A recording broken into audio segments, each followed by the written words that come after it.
ಎಷ್ಟೊಂದು ಜನ ಜಿಮ್ ತಗೊಂಡ್ರೆ ನನ್ ವೇಟ್ ಜಾಸ್ತಿ ಆಯ್ತು ಅಂತ ಹೇಳ್ತಾರೆ. ಏನಕ್ಕಪ್ಪ ನಿಮ್ ವೇಟ್ ಏನೇ ಜಾಸ್ತಿ ಆಗುತ್ತೆ ಅಂತ ಕಂಪ್ಲೀಟ್ ಆಗಿ ಮಾತಾಡ್ತೀನಿ. ಅದಕ್ಕಿಂತ ಮುಂಚೆ ನಿಮ್ಗೆ ಏನಾದ್ರು ಡೈಲಿ ಕನ್ನಡದಲ್ಲಿ ಫಿಟ್ನೆಸ್ ಟಿಪ್ಸ್ ಮತ್ತೆ ಕಂಟೆಂಟ್ ಬೇಕು ಅಂತಂದ್ರೆ ನನ್ನ ಪೇಜ್ ನ ಫಾಲೋ ಮಾಡೋದು ಮರಿಬೇಡಿ.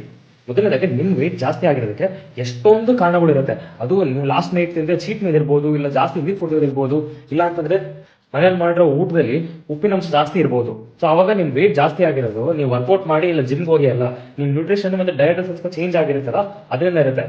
ಎರಡನೇದಾಗಿ ನೀವು ಜಿಮ್ ಜಾಯ್ನ್ ಆದ್ಮೇಲೆ ಫುಲ್ ಡಯಟ್ ಮಾಡ್ಕೊಂಡು ಹೆಲ್ದಿ ಫುಡ್ಸ್ ತಿನ್ನೋದನ್ನ ಶುರು ಮಾಡಿದೀರಾ. ಆದ್ರೆ ಈ ಹೆಲ್ದಿ ಫುಡ್ಸ್ ಆಕ್ಚುಲಿ ಕ್ಯಾಲರೀಸ್ ಯಾವತ್ತನ್ನ ಚೆಕ್ ಮಾಡಿದೀರಾ? ನೀವು ತಿಂತಿರೋ ಹೆಲ್ದಿ ಫುಡ್ಸ್ ಅಲ್ಲೂ ಕ್ಯಾಲರೀಸ್ ಇದೆ. ಅದನ್ನ ನೀವು ಎಷ್ಟು ಬೇಗ ಅರ್ಥ ಮಾಡ್ಕೊತಿರೋ ಅಷ್ಟು ಬೇಗ ನೀವು ಫ್ಯಾಟ್ ಲಾಸ್ ಮಾಡಬಹುದು.